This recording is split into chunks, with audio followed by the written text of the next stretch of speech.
Hello, today is December 9th, and I'm so sorry that I have been slacking on the videos. I haven't uploaded in like 2 weeks, so I apologize for that. And I've had actually I have a backlog of a lot of games that I've recorded, including new games, which have been really fun. But the thing that I'm most ashamed of is that it took me so long just to record the final boss of Anodyne. This is the final showdown against the Briar, who is this mysterious character that has been hinted at throughout the game, but we've never actually seen except for his sort of faint apparitions on the side of the screen that we can't interact with. And it's heavily implied that the Briar is a friend of Young's that has been, corrupted, or maybe just, if we're going with the theory that this whole game is just a dream in Young's head, that Briar is really a friend of theirs, but in their, in Young's head or in their dream or their imagination, they've lost touch with Briar, or Briar said something that rubbed them the wrong way, and they've decided, to push them away, push them out of their life. This game is, I love how open-ended this game is, because it just leaves so much room for interpretation. This boss took me 5 attempts. It was very frustrating. It's a hard final boss. It's been hard in the past, and it continues to be hard. This is one of my least favorite parts of the game, just because it is such a intense final boss fight. However, the song is amazing. The composition that accompanies this fight is just a beautiful piece of music that reminds me of like Beethoven, or like if Beethoven did the soundtrack for a freaking like Toho game. Although like comparing this game to Toho is like comparing a fine wine to a cheap Miller Lite beer, in my opinion. I don't know. I'm sorry to disappoint fans of Toho, but I always found a lot of those like, ooh-woo. I don't even know. I do not understand the anime culture. I'm not an anime man.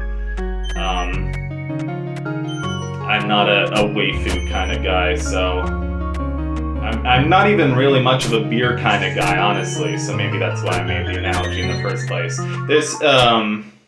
Okay, so this is what makes the fight challenging. Are we on the 5th attempt already? I must have edited a lot of stuff out. I was kind of unsure how I was going to edit this video, and then I guess this is this is what we're going with. But I did show my full frontal, my full successful attempt at this fight. So here's a list of the things that make this fight tricky. The Phantom Ganon style tennis match with Ice Cube, which is what we're calling it. The dodging the pink dots, which are like lasers or plasma or whatever, dodging the thorns that sprout up from the ground, and then this section, you have to hit a dust speck with the fire, but the dust speck has to be positioned in a way that it hits the ice flower. It doesn't even make sense when I'm trying to describe it with words. And then, like, these clouds will get in the way, so you'll have to position the dust speck in between the clouds, and then you'll have to go back to dodging all this stuff again. Now, dodging the pink lasers, this just gets really... Yeah, you have to be really... I had to click away from some Mac pop-up that came up when I was doing that. I kept getting hit by the pink lasers. Oh shoot. Okay, maybe I didn't finish editing this footage. Okay, So never mind, this should be attempt number 6. Are there any other deaths I forgot to... I think I saw the footage, and I saw the ending of the game. So yeah, this, I'll have to edit that in later. Attempt 6. Just, if you're in the wrong position, even by a pixel, you will get hit by these pink lasers over and over again without really a chance to recover. And then you'll have to reposition yourself in a good spot to hit the ice flower without getting hit by the little fireballs that go off in every single direction. And then, of course, if you miss that phase, you'll have to go through several more rounds of this in order for a chance to even damage the ice flower again. It reminds me of Zelda for several reasons. One, because the tennis match with ice ball thing is clearly inspired by Ocarina of Time. Also, the whole fire and ice mechanic. I know there are a lot of Nintendo games that do like fire and ice mechanics, but what it reminds me of, it reminds me of Twin Rova from Ocarina of Time. So I have not been doing a lot of live commentary. I guess mental health has been tricky, but I've also been testing out a new recording setup, and this recording setup allows me to get better source audio from the game, but it doesn't really let me do live commentary in the same way. It would if I was doing PC games. Basically, I got some nice new wireless headphones, except they're not new, they're just, my dad had them, but they weren't using them. And I've wanted wireless headphones for a while. Also, this is one of the greatest final lines of any game ever. It's coming up right here. Well, come on, let's go get a sandwich or something. I love for a 2D game, this screen has like a slight angle to it that makes it looks like it has depth. It freaking reminds me of the end of the Truman Show, where like he's swimming, or like he's in his little boat and he goes to the edge of the water and then he finds the edge of the TV set and he climbs the ladder and he's just like, instead of saying a heartfelt goodbye, he's like, and if I don't see ya, good afternoon, good evening, and good night. God, I need to rewatch that freaking movie. It's so good. The credits to this game are so beautiful, man. This game is so good. Like, it's okay, but like for a first game made by two friends, it's freaking fantastic. And I can't wait to show you Even the Ocean, because Even the Ocean is a freaking masterpiece, especially considering that they went from Anodyne being their first game to Even the Ocean being their second game. I'm not sure if I'm going to record Even the Ocean right away, because what I'd like to do is I'd like to grind for the achievements, and the achievements involve beating the game a couple of times. Once on easy mode and once on hard mode. So basically I've beat the game on normal mode already, and I've got all the achievements for that. But yeah, so I have wireless headphones now. I can't figure out how to pair them with my Mac yet, so maybe they don't pair with my Mac.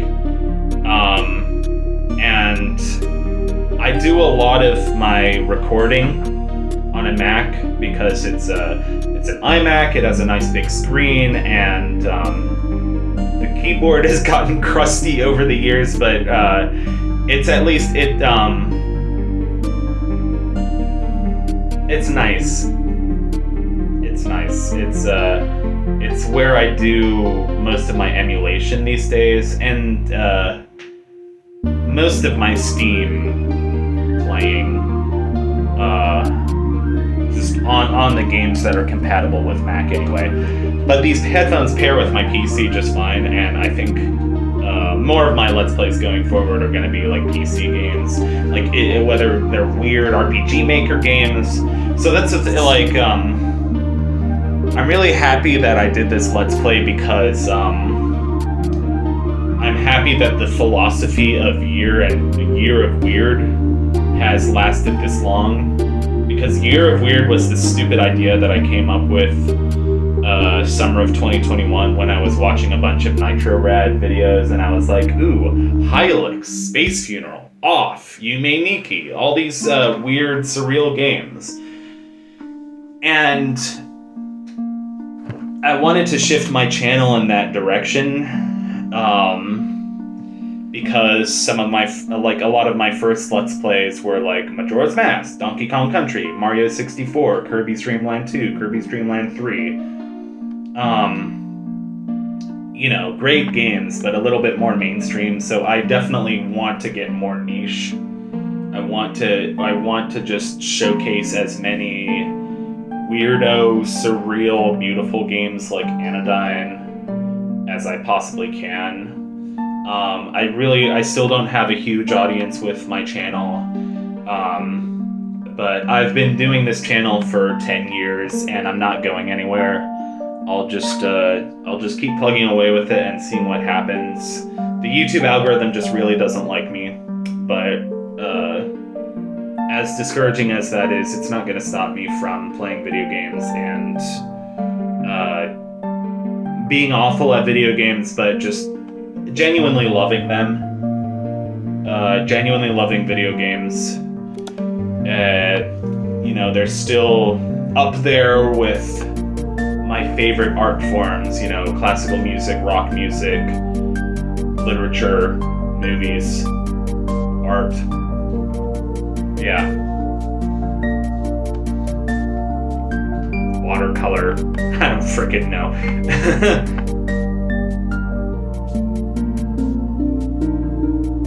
I like how art means, like, paintings, you know? But art also means, like, the category of things that humans do to express themselves, which includes paintings, but also music and movies and video games and books and Hawk Tuah. No, just kidding. God, just 2024 has become... 2024 is almost over, like it's got... today's December 9th.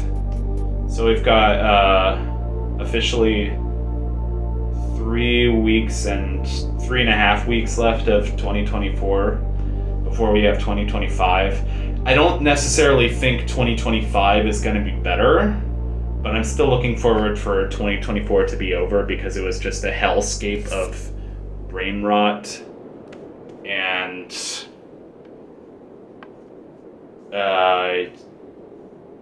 a lot of tragedies, personal and political and otherwise. So that's Anodyne. We'd like to thank you for playing our game. We hope you enjoyed it. And there's all the characters. We will be doing the Anodyne post game. God, I love this music. It's so nice. We will be doing the Anodyne post-game soon. So I can't say exactly when, but it will be happening soon. Also, I've already started recording several games that should hopefully be interesting. I'm not sure, but anyway, this is the end of the episode, and this is the finale of Anodyne. If you stuck around for the whole playthrough, I'm really, really glad. So thank you and goodbye.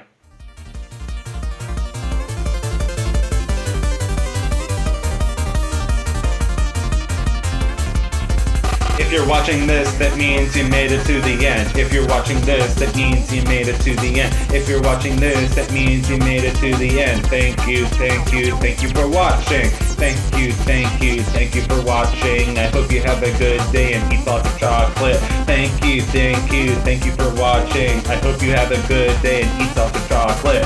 Oh yeah, oh yeah, oh yeah.